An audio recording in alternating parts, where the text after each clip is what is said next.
Good morning, everyone, and thank you so much for joining us for this very special presentation today, which is part of our ongoing series of Kirby Center Health and Wellness, Mental Wellbeing, Financial Management, Information, and Entertainment online presentations. We thank Servus Credit Union for their generous support as sponsors of many of our presentations in 2021. Before we begin, as we gather here today, it's vital we also remember the peoples who've gathered here for millennia. This is the Treaty 7 land of the Indigenous peoples of Southern Alberta, the Blackfoot nations of Siksika, Piikani, Kainai, and the Tsuut'ina First Nation, the Stoney Nakoda nations of Chiniki, Bearspaw, and Wesley, and the historic home of the Northwest Métis and Métis Nation of Alberta Region 3. It is with the goal of reconciliation that we acknowledge the land on which we gather, and we thank the elders of these nations for their timeless contributions to this land.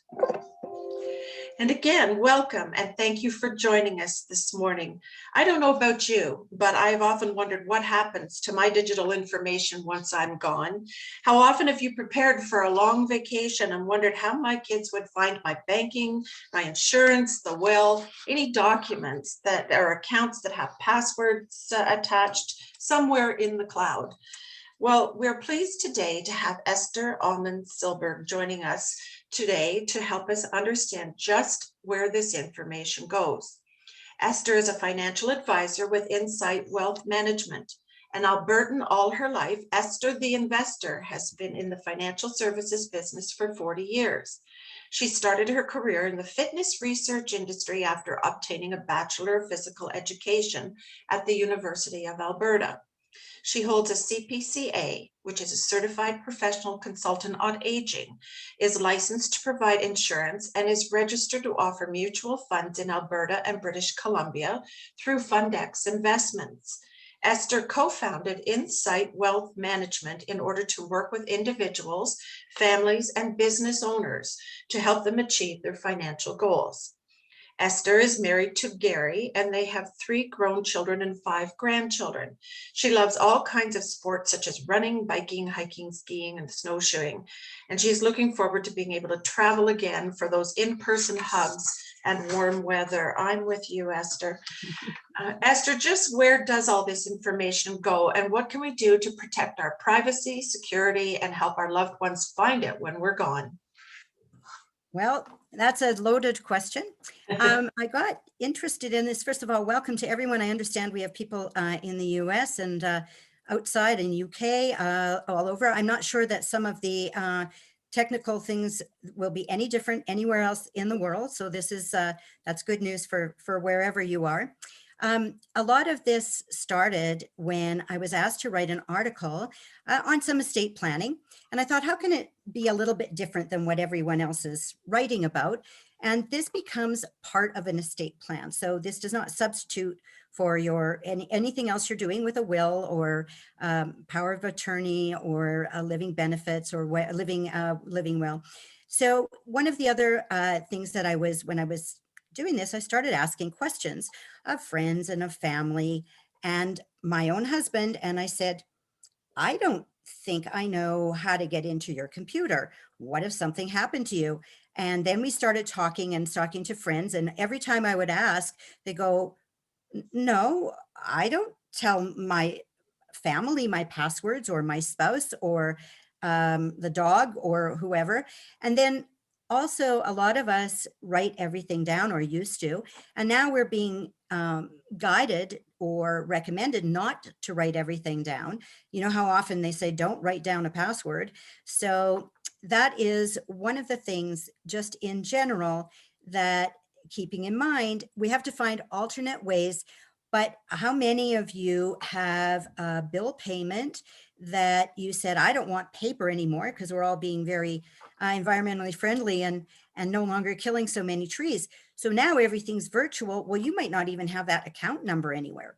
So if something happened to you, so basically, if you're hit by a bus, hopefully never, Like Colleen said, I think I use that as an example all the time because it's an accident. It's not something you plan on. You're not sick. It's just sudden and it just happens. And so any sudden event, when you're traveling, if you step off a curb and, break your leg and you're stuck in another country, and if it's all digital, you could probably pay your bills online, but do you have access to everything? And if not, who does?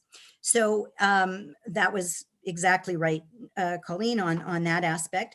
And with that, in terms of what we're going to do today is teach you or give you some tools as to how you can keep either a paper trail in combination with digital, in combination with every aspect, and where does it go and who can find it. I just want to clarify, I am not a techie. So that if you ask too many technical questions, I may have to have you, I'll either direct you to Google or to some other expert.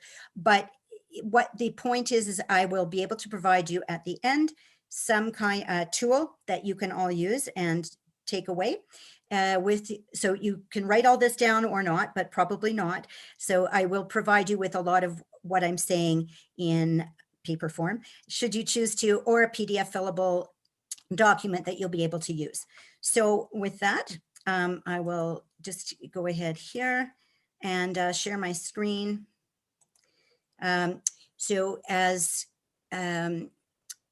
Colleen had said, this is the digital estate planning section, confused by numbers, etc. And what I'll do is just go through the agenda of what I'm going to cover further so that you'll understand what we're going to do for the next 45 minutes that we spend together. So number one is, why would we even share that digital information, as I alluded to, if you're hit by a bus, etc. But one of the things, if you think about it, if you're providing a will and direction for a power of attorney, then if it's a very important guide for a lawyer, your executor, whoever you're using. You can use bank, estate planning people, etc. There, so it doesn't matter who necessarily, but the why is, if you think it's going to be difficult for someone else to find your information, wait till you start trying to find your own. So when you start putting this into a document and finding everything, then I think that you'll find that there's a lot of other places that you forgot about, didn't know, or you were surprised by. I sent this to someone to show them, and he said, wow, I thought I was a techie and I'm finding a couple of things that I completely missed. So hopefully this will be a little more thorough to help you and you're not guessing. One of the aspects too is, besides who, it is important not only who, but where is that information. So if you put it in a safe and someone doesn't have the combination to the safe, it doesn't help. If it's in a, Colleen, you gave me a perfect example. She left everything on top of her computer when she went on a holiday and it was all out in the open. If someone broke into her house, all of the information would have been there. So perhaps not in the open, in a secure place, but tell someone where that secure place is and remind them once in a while. People have busy lives. So if it's someone outside your family and or if it's technical at a lawyer, of course, they would have that in a secure place as well. So you're going to save time and money for an estate if all of this is there, because if you, I don't know if anyone's ever been an executor. If you have, then you know how difficult it is to find a lot of the information and how long it takes to gather all of some of the basics, let alone a lot of the details. So this will help with that. The other aspect, so really it could be a spouse, a partner, a family member, your executor, etc. The what. So we're going to, what information should you share? So one of the easy aspects is that what I'm going to give you will give you the details of all of the what, but what you're looking for, an ID, So pretty well anything you sign into has an ID, a password. Once you're in, there may be a security question. So I know that changes. I know I change mine all the time. So you may have to go back in yourself and see what those security questions are. And there's account numbers. So what I mentioned at the beginning is if you've gone all digital. Otherwise, if you don't put that account number in that document, then no one would have any idea even of which account. One other problem too is privacy, so that you may want to take a look at those documents if you have anything jointly held, or two names or only one name on your power bill or something like that. It's very difficult to get that changed. So that's why you need a lot of that information. So I will be going over the written, digital, both. I personally, Colleen and I, when we were talking, we were comparing how we share or how we keep a lot of our passwords. I have a booklet that I have because I have it on the business side and personal. And in my mind, I don't know about you, but mine's cluttered with all sorts of other things. And the older we get, it only gets more cluttered. And so I think that I can't remember and which password for what section, etc. And as we are told to not use the same password, needless to say, for many, many reasons. The other aspect that on written, digital, or both is we are always told to change them. So if you do have written form or on, I'll talk to you a little more about security a little further on in the presentation, but what you need to do is make sure that if you're updating it in one place, that you update it everywhere. So if it's written and digital, update your changes for the form so that people will know exactly where that is. So I don't know if this looks familiar to you. However, there was a very interesting, in terms of forgetting passwords, I don't know how many of you know the unclaimed bank account site that you can go to, but in the unclaimed bank account, there's 2.3 million accounts that are there. Apparently the first one was 1900, which who knew that there'd be, but of course the banks were around.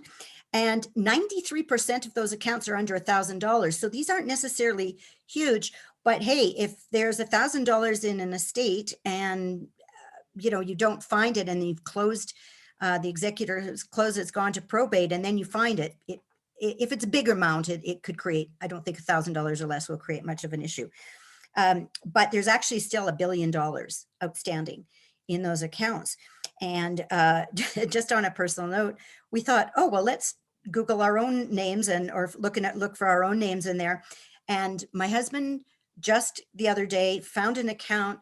He's American. Don't hold that against me. No, I'm just kidding. He's American, and he lived in Chicago for a while and found an account in his name. And so he's applying to see, it was under $100, but hey, it's American. Maybe that's worth a lot more. I also have a personal story. I was an executor for a friend of my mom's. She had no family, no relatives, no children, no one left. And so I was her executor. And she had a safety deposit box, and I absolutely could not find the key. I looked everywhere. 4 years later, it was stuck onto the back of an envelope that I have found, and there was money. There was a bond in there that was 20 years outdated, but it was still valid, and we donated the money to charity. But those are things that wouldn't have been, well, it might have been on the lost. I don't know if it would have been on the lost money because it was an uncashed certificate. So just a lot of the things to think about. The other question is who? In this discussion, once again, I use my husband as an example. He said, well, who needs this? And really the answer is not just the rich and the famous. Really, it's everyone. There's nobody. And I think that it's only going to get more complicated as we become more and more digital. And certainly COVID has shown us that, where we're doing online a lot of everything. And so that is something to certainly take home. And the reason it's for everyone, it's a peace of mind. Once it's done, yes, it's work, but you'll have a peace of mind when you're finished that you have something under control. Don't forget, if you put it away, not to ever touch it again, because you know things are going to change. That's one thing. It will be very efficient. And I think one of the best things for everyone is that it'll start a conversation with other people. Every single time I bring this subject up, everyone comes up with something. And so it is the wave of the future. It's the wave of right now. It's current and will get more and more complicated. I did find it difficult to find many places for information. Many sites say, complete a digital plan, make sure you have it, but know how to do it. So my next steps will be how. There are online password protection sites. I can name some of them. Really, it's an individual thought. I have Kaspersky as an example for my cyber protection software. And on that, there's a password manager option. Then there's 1Password, LastPass, Dashlane, Keeper Security. I mean, the list goes on. You can, when you take a look at it, it's a personal thing for everyone.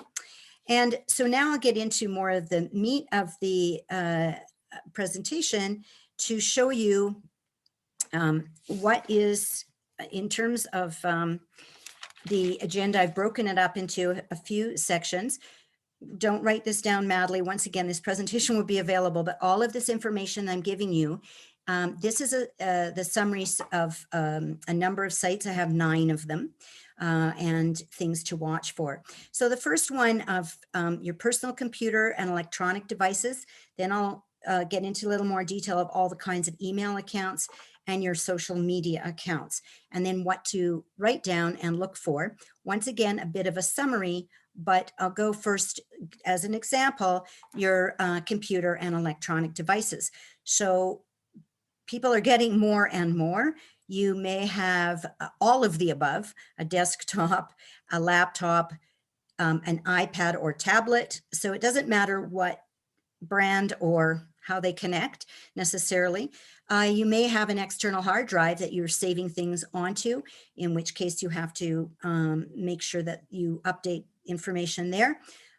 Your cell phone, maybe you have a number of phones, etc. So that's very important in terms of the all of the media and computer and electronic devices that you have. So as I mentioned earlier, some of these will repeat. Obviously a user ID, a password, you may have a file name. Some have sign on, like for your main screen when you first sign on to your computer, which could be totally different again. So any either encrypted or not, any number or other password information and user ID should be noted on for all of those. The next one are all of your email accounts. When I say all, if you change, it is difficult sometimes to transport over to the other option that you have, but Gmail, Shaw, Rogers, Bell, it doesn't matter which name insert there. These are just examples. You may have 2 accounts, one you don't use and one you do use, or one you use for spam and one you use for your regular email, and a work email, which could be Hotmail, Gmail, again, you know, all of those, any other outside account, Yahoo, all of those. So I know that lots of people do that, you know, for spam specifically, and send, or junk mail to send to the other ones. Social media. Social media has a couple of different issues. Other than getting into them, what actually would happen if you pass away? So obviously you don't want your Facebook account or Instagram or LinkedIn or your Twitter account to continue if someone doesn't know that you've passed away. And it is getting, I don't know if it's easier or harder in today's times with COVID, with, you know, a lot of it is online, but so you may know, you know, if someone has passed away. But in terms of sending out information, some people have automatic. As an example, LinkedIn often sends things out automatically. And it would be very hurtful if someone posted a comment or something on a deceased person's Facebook, etc. So once again, a lot of these do have, well, not these as much, but security questions. We just for use here of the security questions, just the question mark there, but that's what that means. And so once again, writing all of those down. And the key in terms of the timing on this and the changes, a lot of people don't change a lot of these often, but once again, if you do change it on your screen. Now to get to some of the biggies, your banking and finance, online bill paying, and credit and loyalty cards. Loyalty cards get forgotten a lot because people often forget that they have them. I'll get into those in a moment. This section is doubly as important for your estate because it would obviously involve or could involve money and cash flow. So these are very, very key to have that information, especially if you have some small accounts, accounts you don't use as often, accounts you use maybe temporarily for savings and then spend the money, but don't close the account and leave a few dollars in. I think that's where the $1 billion or the billions of dollars comes in, a very small accounts where you forget about them because there wasn't much in there to start with. So with banking and finance, when I add it and finance, that really is a very broad area. Of course, you've got, you know, your main banks. So I didn't put them all. My apologies to anyone if they're with a different bank, but, you know, I mean, doesn't matter, all the big five, any credit union, any smaller banks like Manulife Bank, etc. Your brokerage, if you're using a broker, your financial planner of some like myself, where you're using someone in finance, that's very, very important. You could have almost any kind of sign-on for those and numbers of accounts. So this is only shows a few cells here, but this could be a very big page to have depending on how you run your finances. Then online bill paying. Once again, I keep harping on this, but your account numbers. So paper trail, great. Someone will be able to find your account number. If you're doing all digital, please put that cell in or that account number. So that account number would be specific to your electric bill, your gas bill. A lot of those are done automatically. And of course, those would continue out of a bank account that may not exist or be frozen. So that's part of it. You don't want your heat, light, and water cut off from a bill payment. That internet, television, cell phones, etc., can often be bundled. I suppose that would make it easier. But if they are bundled, please note that, because there may only be one number for that. And so this page itself, once again, should be and could be much more robust when you're leaving that for estate purposes. Sorry.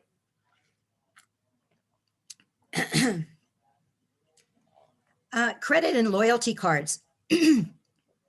Once again, very, very personal.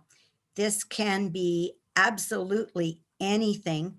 And if you go into, well, wait, you don't go into any more stores, but should you choose at some point when COVID is over, or however you're doing your shopping, if it's not online, which we'll get to in another moment, because that's another section. Visa, MasterCard, whichever credit card, if you have a credit or debit card, airlines. Sometimes people, what they do is they join hotel credit programs all over the world so that you get discounts. If you're a member of any other grocery store, a lot of them give you credit and discounts and money off, et cetera, et cetera. Some of them are now linked because, of course, there's mergers of mergers in so many of them.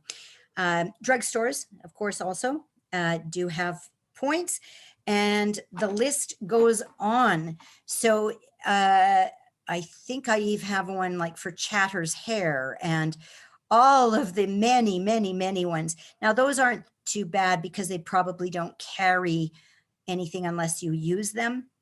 And if they go by the wayside, that wouldn't be so terrible. But some of these do link to, they would continue. And some of the credits you can use for estates or transfer. Things like air miles, those you can transfer. So on to within an estate. There's obviously limits with different airlines, and they're all different. So don't ask me each one because I know I don't know those. Now we have also the third section here, which once again, people have in many places, and now so many of these are transferable between, or if you have anything, they're probably on all of your different computer, phone, etc. So we've got digital photos, online shopping. No one's ever done that, of course. And I think certainly throughout the pandemic, more and more people are doing online shopping, including groceries, books, music, and videos. So that list also goes on. This becomes a very individual section because a lot of people do use them and a lot of people don't. So I merged a lot of what is in the information in the handout to just consolidate a little. And once again, when you get that, you'll be able to fill it in. So one of a few places that people may forget or want to set up differently, you've got your smartphone, perhaps, or not. If you have a flip phone, I don't think that's as key, but I'm not sure those are around anymore, or many of them. Tablet, any kind of tablet through any kind of provider. The cloud. So that is another story. I believe that security is going to come into this a lot. So there's another cell here of file type. So when you are saving something on your computer, you can save it into the cloud, onto your hard drive, onto an external drive. Once again, there may be other, that may get a little more complicated, and you may be able to find them just by checking one, but certainly in the cloud, that's very important. So that information will be there for a long time, and you want to make sure you have access to it from a security standpoint and an estate standpoint. And messaging. So when you message back and forth, people often send photos on messaging, and those photos stay in a different place, aren't necessarily just within your photos on your camera or on your iPad or computer. So once again, they all have user IDs, passwords, perhaps not so much necessarily security questions, in the cloud maybe, and that kind of thing, and then the type of file. And once again, not a techie. So if you're going to ask me which types of files, that's not necessarily my strong point. Online shopping. There's Amazon.ca and Amazon.com if you shop outside of Canada. So even be careful, because you want to put both of those if you have shopped in both. I'm not sure outside of Canada and US, actually, for those of you out of the country there, but there may be other ones. With eBay, Etsy, those are all online shopping. And then any other store that you visit online. Now the list goes on. We just put Walmart, Canadian Tire. It doesn't matter. That's a very, very personal shopping list there. And so I don't know where everyone shops. I just tried to put in some of the common ones. And I think if you take a look at maybe at your last perhaps a Visa bill or MasterCard bill, you'll be able to find where you did shop and make sure that all of those are on that list. Even if you went to a few more obscure sites because you were doing special Christmas gifts or something like that, they would have made you sign in. And once again, you don't want to leave anything on the table. You want to close those accounts for estate purposes. You wouldn't close it if you're in traveling and can't access them. Of course, you're not going to close them, but you may want to just make sure that that information doesn't get into the wrong hands, shall we say. So the next area of books, music, and videos. Once again, the list goes on. You could have them for your car. You can have them at home. You can have them on as you travel. So you've got iTunes, Google Play. You may have, there's so many of, your Alexa in your home, Netflix, YouTube, Spotify, any place that you would have. There are online book sites as well, but any place that you may have music that you play or videos that you watch. And I didn't put on here gaming and games, but I can't even imagine how many sites there are. I'm not a big gamer, and I apologize for leaving that off, probably because I'm not a big gamer, but that is huge as well. And the access and different ways that you can connect on gaming now too. And you may have kids or grandkids that have all sorts of alternate ones too that are password protected, and that because of age. So depending if you're letting kids or grandkids use some of these, they may even have their own passwords too. So of course they'd be able to still access it, but if you're the master person that has it or whatever, then that could create an issue on that. And I'll get to if there are questions. By the way, I didn't put that at the beginning, but Colleen mentioned any questions that you have, I'm happy to answer shortly. So for follow-up information and additional planning, where do you go from here? I think one of the main things is start. The key is if you make a start to this, if you don't finish it in a day, in a week, in 2 weeks, it's okay. The main thing is start making your personal inventory of all of these areas. It will take a while. Some you might have to research, especially those. There may be some common security questions that are asked. I know some of them are very obscure, but if there's common ones that you tend to use, put them down as best as you can remember, because you know the answer, but someone else may not. Most people won't. And on those security questions. So then make sure that when you share the information, once again, you can tell more than one person, but make sure that both those people know that they each have access. So it could be an executor, and you may want to put a copy with your will. I'm not so sure, unless it's your last resort, to have the information with your lawyer with your will, because you're changing it so often. You don't, first of all, want to pay to update it. And it would be really a codicil or an addition to a will, but for your power of attorney should know, because they would have, they're first on the scene, or one of the first on the scene, and trying to find all of this information.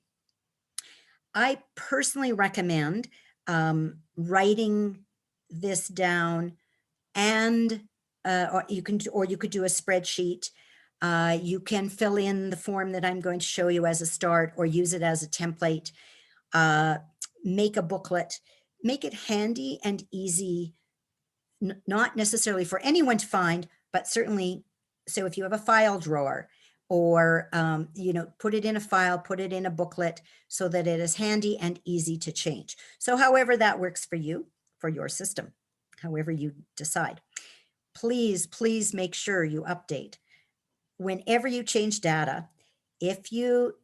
Because sometimes it's quite sudden, it says you have to change your password now. So make sure that you put it in a place that you then transfer to that booklet, to the digital one. And if you get in the habit of always making those changes in those places, it becomes a habit. And it will become a habit that isn't going to be very necessary going forward with anything that you do. Once you keep it up and once it's done the first time, that's the hard part. Keeping it up is the easy part. You may have to check for privacy on some of these. I believe I had a friend, she said that she was trying to get onto CRA and was in the same room as her spouse, and they still wouldn't give her the information, even though the spouse, she said, well, you shouldn't share this information. And I'm thinking, yes, I think maybe you should share that information. But anyways, that was CRA going by the rules, by the book. Sorry if you're if you work for CRA and you're on this call. The key too is, remember, this isn't a replacement for any other estate planning. This is always in addition to your estate plan.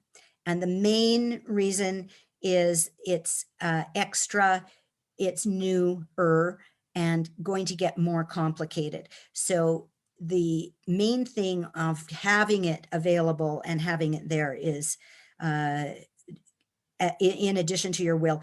You don't necessarily have to redo it. It's just an addition, which is what I said. The more work you do today, if you think about it, is going to make the least amount of work or less work for your loved ones and your executor and anyone else if you're traveling, etc., of how to find this information.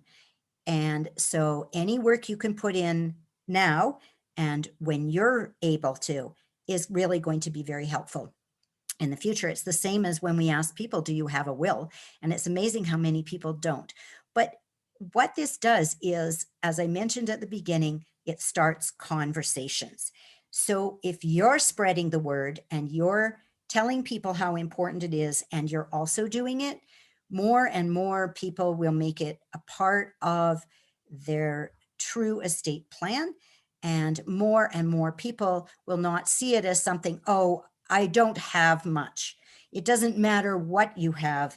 The point is what happens, as we came back at the very, very beginning, what happens to your estate when you pass away, or really, even if you say with COVID right now, if you were in the hospital and you're intubated and you it would be very sudden, and where would all that be? So hopefully we won't have to deal with this for too much longer, but it's a very real factor.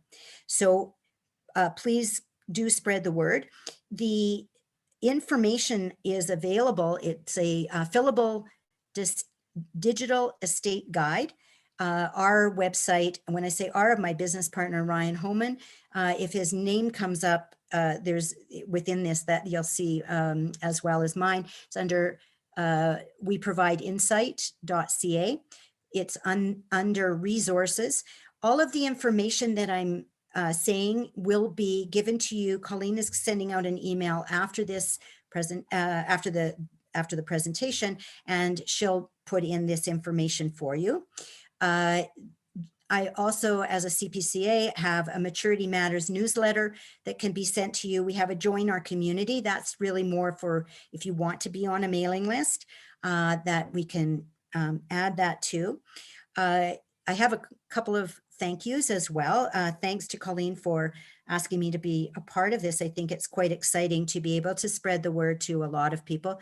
Kirby Center is a wonderful, wonderful place in Calgary. And this webinar series, I think, has touched a lot of people, and you're doing an amazing job, Colleen. I do have to say thank you to my husband, Gary, who is a techie and that does that for a living. So couldn't have done this presentation without him. And the information on the digital estate plan is actually courtesy of Dynamic Funds. They have a snapshots section on their website, and they have some phenomenal information, and have given me permission to use this to present to you today. So on that note, I do have to show you this disclaimer that this information is not to be used as part of an estate plan. It's certainly go to your own, the people that you deal with. If you don't, you can ask questions of myself, etc. Now we have the questions section, and I believe that Colleen is going to help me here, and I'm happy to answer questions. Colleen, we have a little time. We can certainly open the floor. Would you like to enter your screen? There we go. And then we can see your. You don't need to see the big question mark. We have had several questions coming in here. At this time, if anyone has a question for Esther, please feel free to pop it into the chat function at the menu at the bottom of your screen, or Q&A. And we'll pop back and forth to both here. We did have some questions coming in through Q&A. While you were speaking, I guess we'll go from this top down. Mary would like to know how to close a Facebook account once for someone that is deceased and you don't know what the passwords are. Yeah, no, that's a very good question, Mary. There is an ease of, I believe, Facebook made it very, very difficult a while ago. And in anything that I've read, there is a simpler way now. 10 years ago, I'm not really sure. I hate to send you outside of, not give you a direct answer, but if you Google, how do I close a Facebook account that's 10 years old, I'm pretty sure there will be a lot of information and ways to actually do it. And so I find that helpful when you don't know the answer to something that's not obscure. It's a very good question, and it is a real problem. From 10 years ago, it should be the same. I believe you'll have to provide obviously the name and who you are, because obviously not anyone can close an account. So it depends, I guess, on who that person is, as to you may need to provide some kind of proof that you have the right to close the account. Mm-hmm. That's a very good question. I'd like to research that one myself. And before Marion's question here, I was making notes as we were going through this, and then absolutely stunned at how many things that I do have out there. You know, how many loyalty cards and Amazon and your television, you know, logging into your internet TV. And all of the things that I was making notes on, and I'm going, holy cow, you know, you just don't even think. And you know, you're out there surfing, you know, and then they want you to sign up, you know, before you can get information. It's just absolutely mind-boggling how much you have out there. And Mary would like to know that, do you have any idea how to close or delete information from a store like Walmart? If you've only ever shopped occasionally online, but you want to delete any trace. And this is, I think, a big part of the problem is that they want you to sign up. You know, you go in and you're just searching for some information, but you have to sign up and you have to allow them to find your location and that kind of thing. And then you start getting all of this stuff coming from them, you know. So yeah, how do you prevent them from bombarding you? And in her case, she's a retired teacher. She was on several teacher sites, but no longer accesses them and wants to remove her username passwords. She's not sure how to go about doing that. Very, very good question. So one of the issues is that so many sites have their own methodology to do so. You may have to, if there's an email that you're getting emails of this information, I believe it is a government requirement now that you have to have unsubscribe at the bottom. So there is a way to unsubscribe. Closing an account is different, because if you have unsubscribing from an email, we'll get rid of that, but then you don't even know that exists. So if you're trying to wipe out an actual account, you will have to contact that institution. So if it's Walmart, you'd have to contact Walmart. Because there's so many ways and privacy, when I was researching this, the one thing I didn't add about privacy is it's only getting worse. It's only getting tighter. And you may be surprised what you used to be able to do, now you can't. And so because it's changing constantly and being updated constantly, and a lot of these are recent changes, that's why I say you have to go to the individual site, individual store, individual area, by phone, email, go to the site themselves. I just saw something pop up. It says use the FAQ, frequently asked questions section, Google the information. There's many, many ways to find out. If you're not yourself tech savvy and or don't use a lot of these areas, see if you can get someone to help. I don't know what, Kirby Center, do you have someone that can help people with computer issues, Colleen? It is something that our education and recreation is working on, a partnership that will be able to help. But at this given moment, I mean, please feel free to email me, and if I can't answer a question, I'm happy to forward that on for you. But I know that it is something that we are working on, being able to provide greater access and information for our senior community. Right. Mary would also like to know about finding your Skype password if forgotten. Oh boy. I would think that you should be able to go to Skype and then most sites. I was going to say 99% have forgot password. And then you reset it, and then you just reset it. So it doesn't matter what that old password was. I have found, and when you touched upon unsubscribe, I have found frustration in kind of both of these areas in the past, where you unsubscribe and then you get the message again, and then you unsubscribe and then you get the message again. So I think it depends on the organization and how well they function in that actually unsubscribing you. But the similarly there, I've checked on forgot password, and they're supposed to send you a link, and then you never do get a link. So I think it's those functions are as good as the organization. It is. That's a very good point, and it's not perfect.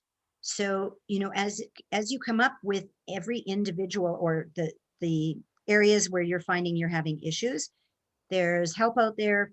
There are different things to try, different areas on the computer itself, or going to that organization. Worst case, or sometimes when it's contact us, a lot of people are working from home, but sometimes, so there's two aspects to people working at home. It's easy to get them, or it's impossible to get them. So don't get too frustrated. I think it depends on maybe why you're trying to close it, but make a note so that if you got hit by a bus, make a note that you've tried to close this account and haven't had success or something. So that someone else, if they had to pick that up, they would know that, you know, you've already tried or hadn't been successful or whatever. And then don't forget to cross that off the list. If you've closed the account, cross it off, because that would be very frustrating for an executor or someone that was trying to find a closed account, because then there's it's a waste of time. And I see that Bill just popped a question or a comment in here that Skype is part of Microsoft now. So the password might be the same as your Microsoft, if you can remember what your Microsoft password is. Usually they don't port, that's a good point, but I don't think they port passwords, but I don't think they did between the two. In a buyout, it's still a standalone, I think. In worst case, most of these sites have a help or a contact us or something that, you know, if you're not getting satisfaction, then you can check that out, whether they have a phone number or a customer service email, and, you know, you can perhaps let them know what you're trying to do, and then hopefully you get a positive response from them. But yes, I agree, it can be frustrating. Would it be beneficial to be proactive and close as many accounts that are no longer active? Good question. I say yes. If you're proactive, and you have the time, it can't hurt. If your name ever came up somewhere in the future or whatever, that this account existed and you really haven't used it, you may as well close it. I think some of the loyalty card ones you don't close, they're just there. If you use them, you do. I know that Co-op, of course, has their share structure and things like that. So that if you're never going to Co-op anymore, then that's something you want closed because there's a something linked monetary value. So anything, it's not as important. Good question, but I don't think it's as important on a loyalty card. If you don't use it, it doesn't really matter. Or I don't think you cut their little plastic little tag that they give you, or get rid of them, because if they're no longer valid, you're never going to use them, then don't keep those kinds of things around. That's the other thing, is if you find in an estate, which I've done a few, sadly, but where you're closing estates, when you find all of these cards, I personally, with my mom's, I had to guess on a few of them. She didn't use them in many years, but it didn't mean they weren't still active. Well, and the comment that you made was interesting, that I hadn't been aware that some of these you may be able to transfer to your estate if there's any value in them.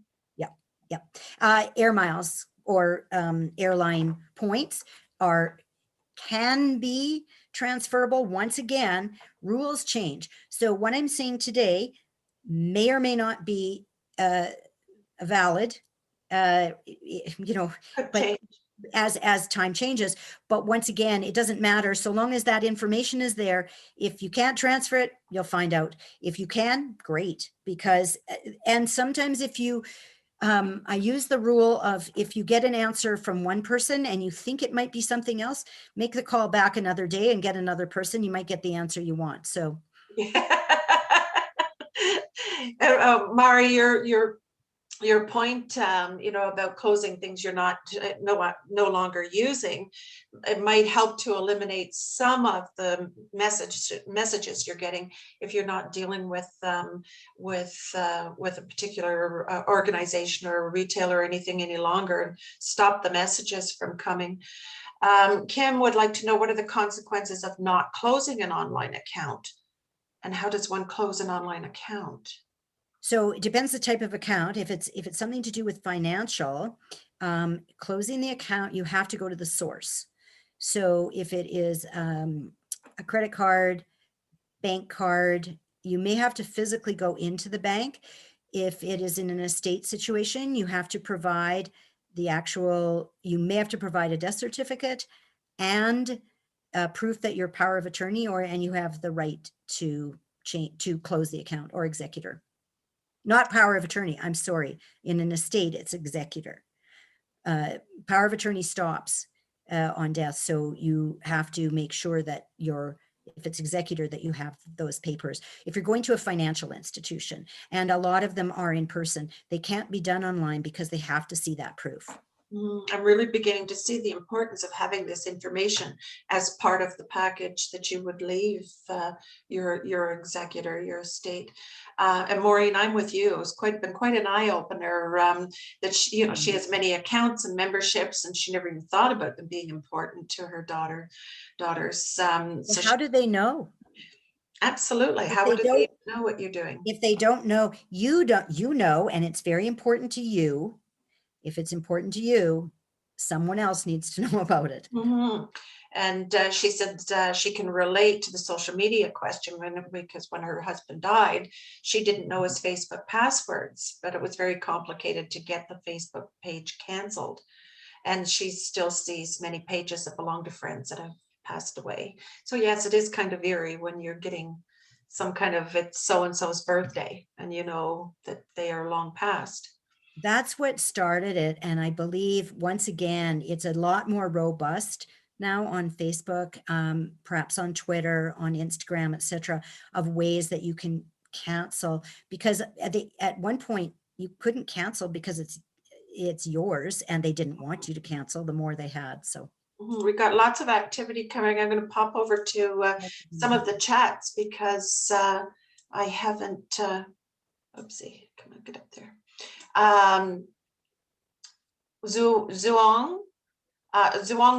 Zuong.ca, I guess that must be your email address. I was wondering if they could get a copy of the presentation, and yes, we will be getting you this information. And again, it will be on YouTube, our Kirby Center YouTube channel. We encourage you to go there, subscribe, and all of our presentations that we have recorded are on that YouTube, our Kirby Center YouTube channel. Marilyn would like to know, can your will be accessed from the safe deposit box after death? I strongly recommend you not have your will in a safety deposit box unless, so there's a few things you don't need in a safety deposit box. And you used to, but not anymore. So the access is very important. Like I said, I couldn't find the key. There's one key. And 4 years later, the state was closed and I was actually still able, it was Bank of Montreal, and with proof of that executor, that I was executor, and the death certificate and the key, because then I finally had the key. They had the actual box off-site somewhere and they had to find it, but they did, and it doesn't exist. Wow. Just to let you know, I mean, it just because it's older doesn't mean it you can't still access it. But there are a number of things. If you have a will at the original at your lawyer's, your lawyer usually gives you one, and it's a replaceable document. So if any document is replaceable, it does not have to be in a safety deposit box. It's irreplaceable documents, perhaps like a bond or some kind of a certificate, share certificate, etc. That's the only one that's issued. Those could be in a safety deposit box so long as someone knows where the key is, which bank, and how to access it. So even if you're executor, you have to have that second key. Mm-hmm. Wow. Mm-hmm. And you just touched upon a point that I've had some question about is, and it's not so much just digital, but when your lawyer has copy of your will, yes, you do get copies of it. But when that lawyer closes his office, where do you know, if you lose your will, if you have a fire or whatever, and he has originating documents, does he put them anywhere in the cloud? Not in the cloud that I know of. There are a few methods. I'm not a lawyer, so with each office, I'm not sure of the Law Society, what their rules are, but I do know that if you have an old will at one law office and then you switch to another one and it's updated, really you only need the updated, but if you can remember that you had that other one, you should tell them to destroy it, that there's an updated one and they don't need it, because they do have to keep those files when they're originals. And that information has changed over time as well. Originals versus who gets the original, who needs the original, and how many, I'll say original copies can, because I have an original and my lawyer also has an original. So I think it really depends, perhaps. That's more of a question to your lawyer. Yeah. But they do close and change. And so if they don't have a succession plan and the whole entire, or it's a small office and the whole office closes, there are legal aspects. I have actually a doctor that did the same. And she said she had to keep her records for 10 years, but that's it, interestingly. Yes. So when she closed her office. Wow. Yeah. Okay, Donna, is it an issue if your executor is out of province? Yes. And Donna, thanks for joining us again. Thank you for that question. Yes, it potentially is. If you have someone in another province, a lot of the issues and things have to be done in person. The laws are different, slightly, not completely different. Probate is different in different provinces.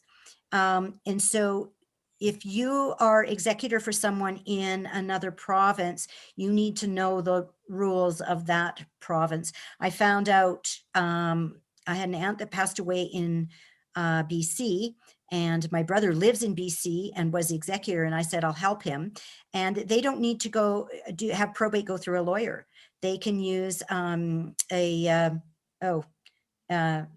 Oh, I just went blank.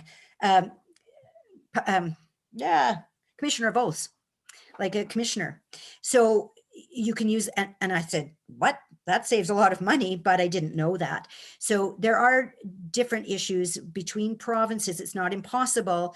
It is preferable if there's someone that is in the same province, but if it's impossible, then I would just say make sure you educate yourself on some of the differences between provinces. Sometimes you'll only find out on estate closure. But if I would do it more from the legal standpoint, and then the finance closing accounts and things like that I'm talking about would be no different between provinces. That should all be the same, because that's those the institutions aren't necessarily housed in a specific province. It may differ. I know it differs between US and Canada. 100%. Just going to ask, with the information that you were imparting today, it seemed pretty general, but since we do have many good friends joining us from the United States and UK, and I don't know how some of this information may differ for them. Well, you can do an entire other webinar on snowbirds and the issues of property in the US, accounts in the US, etc. Then now what you're dealing with too is per state. So each state. So if you have things in 2 different states, I'm sorry, I'm not an expert. I try to be because I'm married to an American. But there are huge issues. I try and stay on top of the taxation aspects and all of and once again, it's changing and often changes. So there are many issues. And I would think what I gave you today is fairly generic. What you have to do from an estate standpoint on death in the US is absolutely different. I don't know if that answered the question, but. And they can reach out to their financial advisors in the US or whatever It is country. recommended.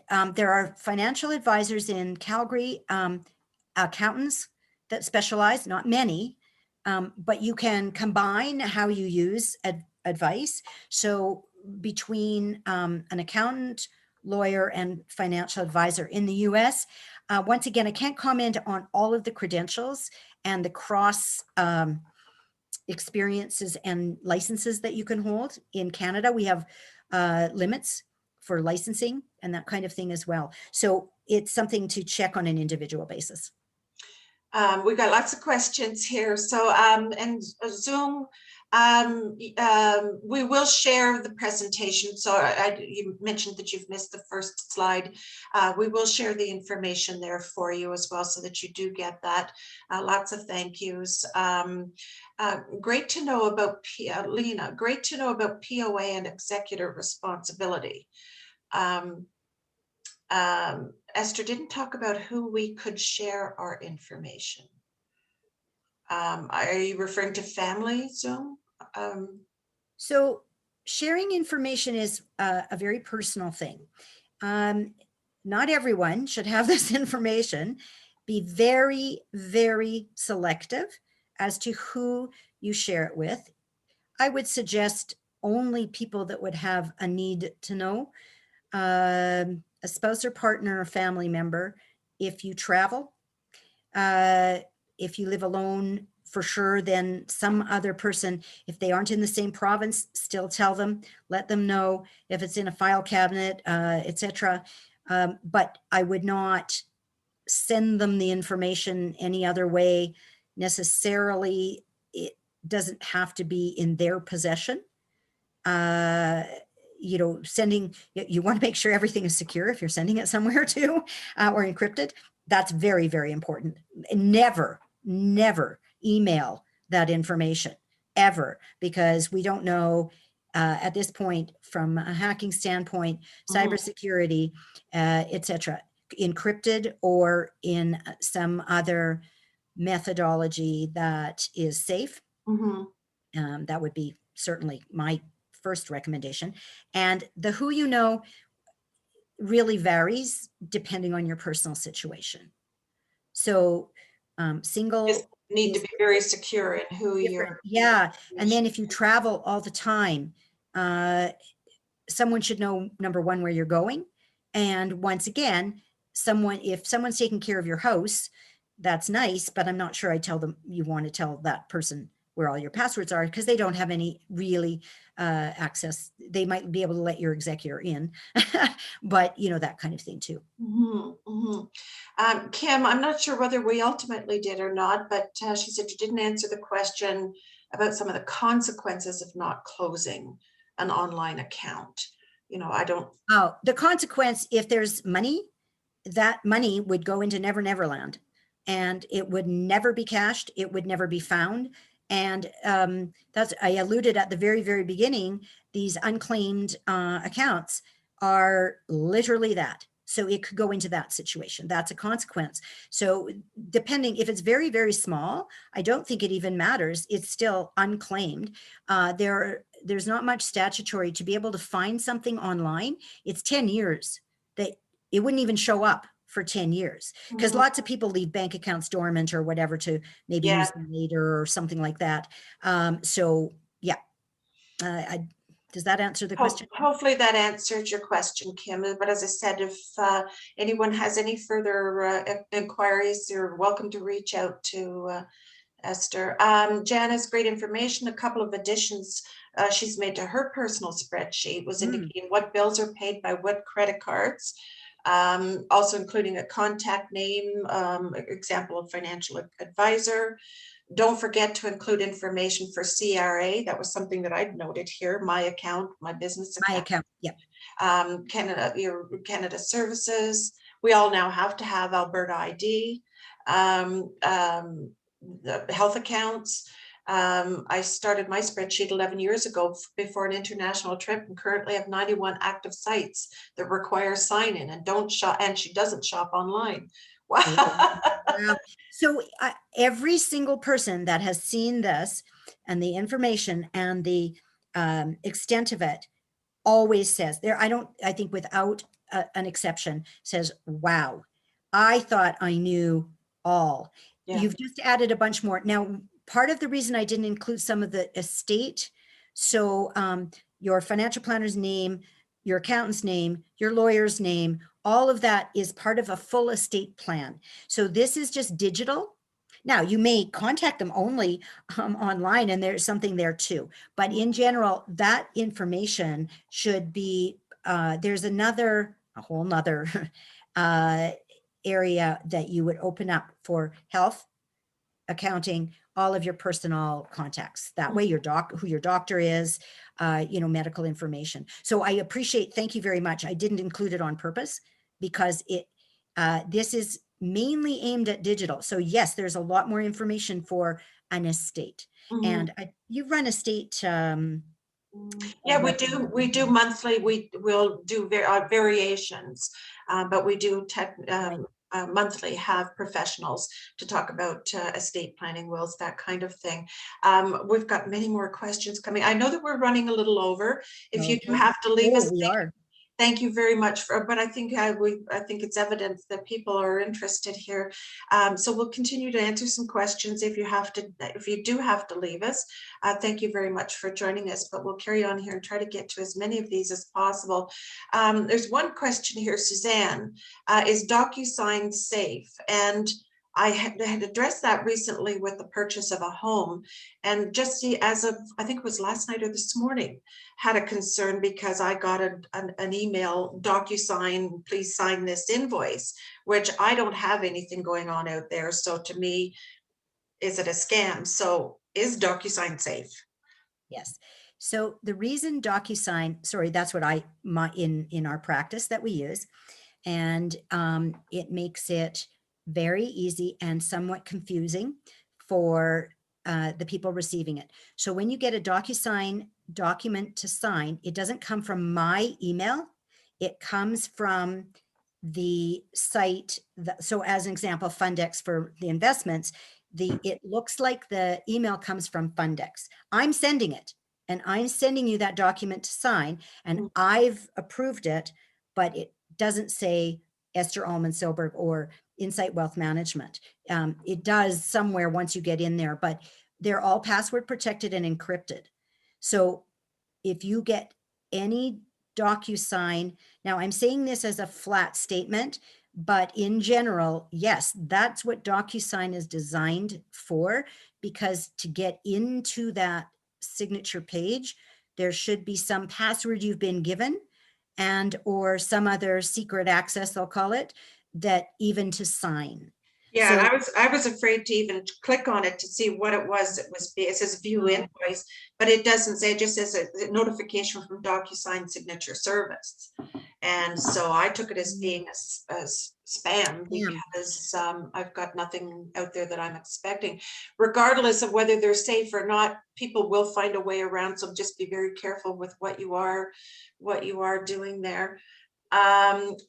Mari, could this information be used in fraud or identity theft? I guess she's referring to what you do have out there. And the answer is probably. There's very clever and people always trying to smash through any cybersecurity and hackers. And I don't know if anybody ever could. Security is a huge issue. You have to, the more, I took a course on cybersecurity, and the more secure you secure anything you use, the better it is. And that's the best you can do. So you should always have some kind of security on your computer of something, and you know it's worth every penny to pay for it. I'm sure almost every day there's something that, you know, that goes into your junk mail or whatever. If you're not sure to open it, this is just a common, you can just hover your mouse over top of where it's coming from, and if it looks like it isn't valid, or there's spelling mistakes, or cyber hackers are getting smarter, but not all. And just when you think you have them figured out, they come up with another, but yes, often you'll get an email from someone you know, but when you click on, you see the address, it's not evident. So if you're not sure or you're hesitant, check that. If you're not sure on the DocuSign or whatever, call the source that it came from and say, did you send this to me? I get this, by the way, all the time. I tell them, I send them an email that I'm sending it. It's not from me. It's coming from Fundex, and they still, can I still sign this? So don't worry. It's a very common, it's newer. It's not new, but it is as secure as, because it's going through many levels of security to even get to you to that stage. Jenny backed up your point here by that if someone is sending you, someone like you is sending out something to DocuSign, typically you would let them know that it's coming and to expect it. Right. So I don't just send it out, because how would you know? 100%. Yeah, that's exactly why. So I send an email prior to the other email saying, I'm sending this to you. It's not coming from my personal email. I had to be very specific because it does look like it comes from, quote, somewhere else. And it does. Yeah. Lena, great. Not sure how this relates to the information. Great session. Facebook question was her question as well. Dawn, I think we answered the question about executors out of province. Janice, great information. Oh, and she mentioned the additions on. Sorry, I'm bopping between Q&A and chats, so some of the same questions are in both. Yeah, Lena said the reason when she gets updates from deceased person, sometimes, and it's kind of spooky. And Marion did close a Facebook account. It's easy, and you will need a death certificate. Okay. And I just see some here, lawyers must keep their will files in storage indefinitely. I didn't know that. Thank you very much. I'm not a lawyer, but I presume it's because indefinitely is a long time. And so if you close your office, I believe it has to go somewhere. So there would be ways to, Yeah. And a lot of these, I think we've kind of popped through, but again, as if you have anything further, if there's more, send them on, Colleen, certainly in our follow-up, if we can answer them coming absolutely back. People you're more than welcome to reach out to Esther and or if send me an email. You've got my email, and I will be happy to forward that on. Maureen made a point here that she was able to buy her husband's Aeroplan points at a one-time discount, when he passed away. And so, there are different, so that's the problem. There's various different points on credit cards and things like that too. And they really are all different as to how to preserve that and transfer. So it's not a flat statement or a one statement answer. there's something here that, was that you that popped in there about the green sleeve? I missed that. Someone had asked a question about putting something in green sleeve. Oh, no, not passwords. No, No, sorry. that's medical. Okay, Yeah, yes. the green sleeve is what goes on the door of in senior. I think that's what you're referring to. It may be, I don't know, there's a message in chat and it says it's from all participants. What about keeping the information about where this critical information is stored by putting it on the green sleeve? And green sheet, I don't know. And Jenny asked that question. If it's the green, my understanding that if that's what you're referring to, the green sleeve is medical that goes to the hospital with you, or and it's all the contact information, your power of attorney. Yeah, no, I don't. I think not. I wouldn't put it there because that the hospital. No, it would go into. It could go to the wrong hands. Absolutely. Sounds like it. And we'll take one last question here, Sandra. How secure are the digital password managers that are available online?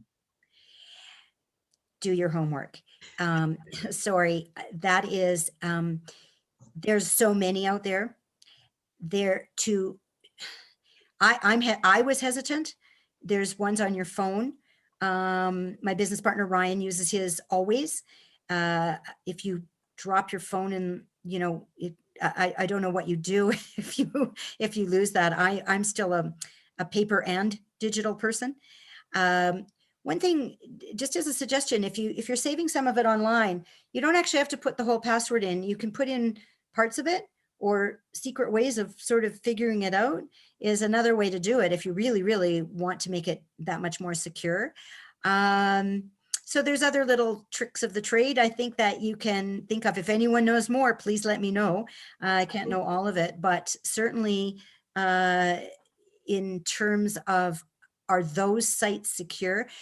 When I did a Google search on the types of accounts that were available, it came from, the recommendations came from a computer magazine where they recommended the top 5.